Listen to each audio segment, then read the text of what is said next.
Hey there, Fastjus here, just doing a guide on special effects within the kit, per request of a few people on the Discord. Now, by special effects, what we're talking is the effects for when skills are used, when weapons hit or are fired, the effect of the weapon trail. So in this case, the white sparklies, when our arrow hits the enemy, the actual arrow itself going back and forth. You're not going to see a level up ability, but the level up with the white lines that scroll up. These are all effects within the game that all use something called game effects. Now these here are just some basic default hit effects and bows and bow types and things like that. They come straight out of the kit. I've just moved them here so that I can find them. Now a game effect is not created through Create Game Database or Game Data or anything. It's actually a prefab that has a script in it called game effect. It's got a pool size. By default it's 30. So the prefabs, this prefab is generated 30 times within the game when it starts, and it's just to prevent creation and destruction of prefabs through the game, which is actually quite expensive. So you've got the 30. When they're needed, they're pulled out of the queue. It has an effect socket. It's where the effect is attached. It has a loop setting. It does the effect loop. It has a lifetime setting at the end of the 2 seconds. It's removed and placed back into the queue, and a random sound effect. So there'll be 30 of these items in the queue. When it is needed, they'll be pulled out of the queue. The transform will be attached to this transform. It'll hang around for 2 seconds. It'll be removed and placed back into the queue. Now this effect socket, if we have a look at a default Orc Archer, we have a look at the monster entity script, we scroll down a bit, there are effect containers. You can have as many of these as you want. By default there are the 2, floor and body. This is the name that you will need to talk in your script. It'll have to be called body or floor or whatever.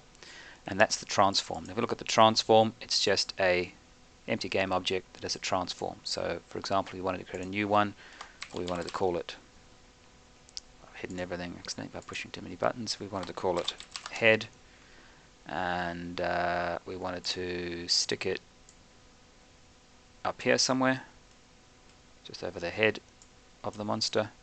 And if we go back to effect containers, we'll add a new effect container. We'll call it head, and we'll associate it to the transform of that empty game object. So now we have a new head effect, and we can use the word head to apply any game effects to this monster. I won't bother saving it, but that's how that is added in. So that's where the effect socket is. So let's create one. So the easiest way to do it is just go to any scene, create a, let's call it blood effect. It's an empty game object. We'll drag it out, stick it into our folder here, and we'll just delete it from the scene now that we've got our prefab. We'll reset our transform so that it's nice and placed in the center, so it's not going to be sitting off somewhere. We will add a effect, a game effect to it. I said by default the pool is 30. Our effect socket will be body. It doesn't loop, and we'll give it a lifetime of 2. Now the lifetime, if we have a look at, I'll add a random, let's add some green blood, sparky animated green blood. So this is just a particle system. It's 2 particle systems, gore and whatever that is, sparky animated. If you look at that, the duration of the second particle system is 1. It does not loop. The duration of the first particle system is 0.5. It does not loop. So 2 seconds is enough to grab the game effect out, this game object, attach it to this transform, run play animations on it. So all the animations within the game object will be played. They are not looping. And then after 2 seconds from the start, it removes it and puts it back into the queue. You wouldn't want to make it 1 second because you might perhaps be chunking off the end of an animation, but you can also, I could make this 1.5 or something along those lines.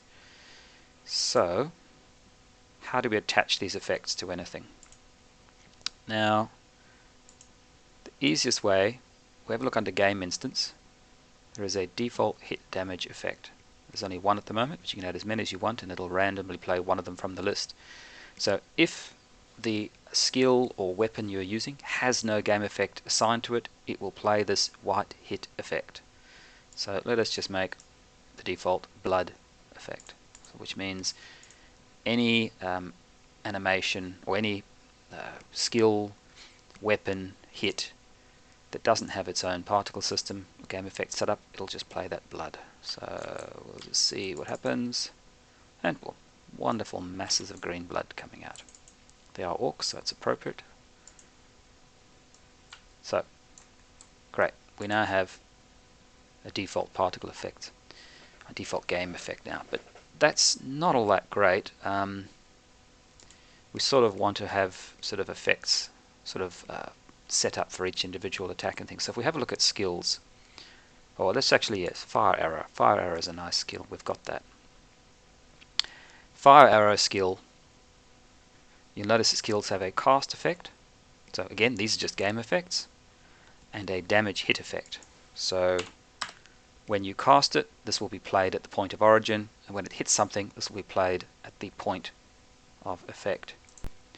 So again, we'll create an empty one. We'll create something called fire arrow hit effect. We'll create a prefab from it, and we'll delete that from our scene. So a hot effect is actually not a hot effect. Oh, I suppose it will be. We'll have a look at our hit effect. Again, we go to game object, we add an effect, effect socket body, and our time we're going to make slightly longer. We'll make it 4 because I have an effect, some particle systems in mind. I'm going to give a Nova small explosion fire. I'm going to attach that, and if we look at that, it's got a lot of effects in it, and I think it might have some longer one, or I might have been using a different one, well, in which case 2 is probably fine. We'll stick with 2. We'll save that, and let's have a look at, so that's our fire arrow hit effect. If we look at fire arrow, we're going to want to associate fire arrow hit effect there to the damage hit effects. And so when we use our fire arrow, when it hits somebody, it should not play the green blood explosion, but it should play this other nice Nova explosion. So let's have a look. Get close enough. There we go. So it wasn't quite as amazing as I hoped. It's only a very small particle system, but we get a bit more of a green. Let's try. We get a little red explosion. That's much nicer. Okay. Now, when we looked at bow, and we saw that white streak that was firing from the arrow, that is actually also a special effect or a game effect. The bow is a type of missile, uses a missile damage entity. Now, missile damage entity is also a game effect. It has a special effect. It has this white streak, and I think it has an effect attached to it that's a bit of a white line renderer that goes after the streak. It doesn't have a game effect because it's actually a missile damage item. Missile damage entities require for this particular game object to hit the other item. So when it's fired, it will fire, but if it doesn't hit something, so it needs a sphere collider and a rigid body for physics, if it doesn't hit something, it doesn't actually affect the target. So again, very similar to game effect, it's got a pool size. Does it get destroyed after a delay? Does it explode at distance? Some of these things are overridden by the calling weapon, but we can actually add a special effect to this. So we've got a special effect fireball. Let's add a green fireball to that. So we just have smoke trails, green fireballs. It's nothing particularly amazing, but we can change the effects of our missile weapons. So we'll play that. We'll have a quick look to see if our bow arrow looks any different.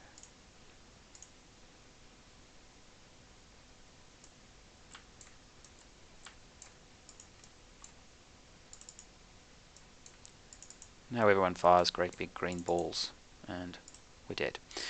Okay, so that points out that, or shows us, a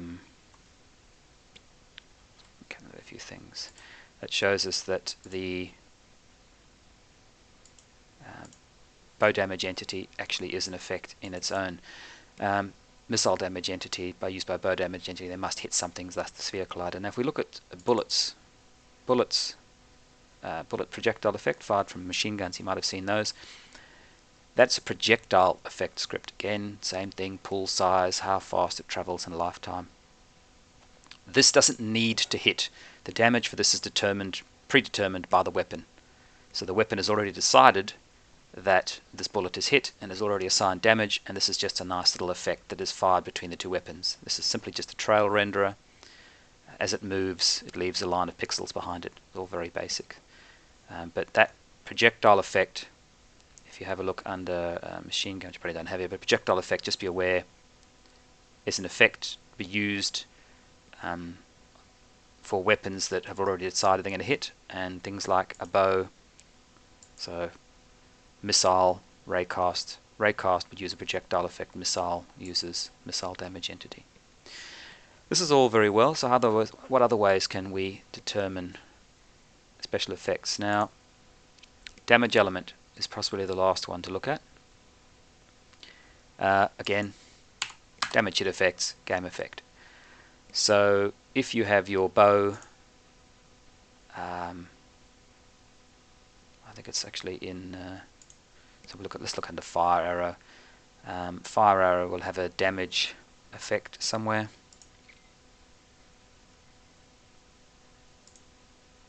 It's fire. So weapon damage inflictions, you'll often see your damage element is fire. Fire doesn't have a game effect. So when we went to fire arrow, it had a damage hit effect here. Fire damage element had none, so it wasn't going to be overriding anything. But we can change that. So let's create another empty. Let's do a fire damage effect. Rid of it. Fire damage effect. Add component, game effect. We will make this one effect socket body. We will make this one slightly longer, and I'll see if I can find a really impressive explosion. Alright, stick that one in. Let's stick that one in.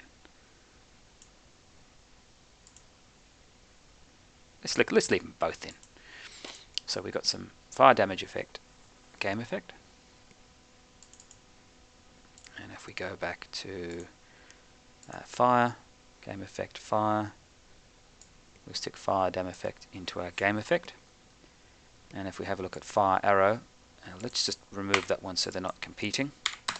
So fire arrow has no cast or damage effect, but it is of type damage element fire, and damage element fire, anything that is damage element fire has a fire game effect here.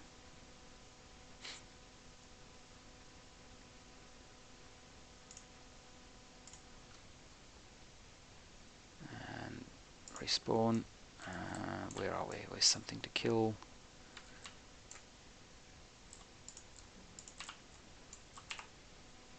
Oops, missed him.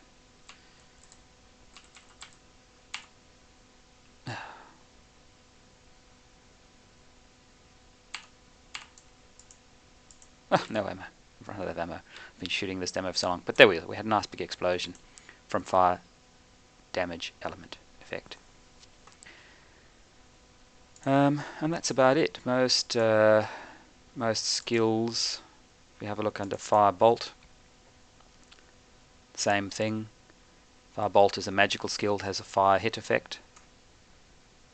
Same damage effect, same cast effect. Fire arrow, same sort of thing. So any of the skills will have a cast effect and a damage effect. Weapons themselves, you can either change the missile damage entity, or give them, that's an effectiveness attribute. You can change the demo entity, ammo type. Ammo type doesn't have anything. Don't think any of the ammo types have. So really you're looking at your skills and damage entities, missiles and what have you. So it's a bit of a rambling video. Hopefully this has helped someone. I'll upload this and I'll answer any questions, and I might even have to redo it if people have got enough questions about this. Have a good one. Cheers.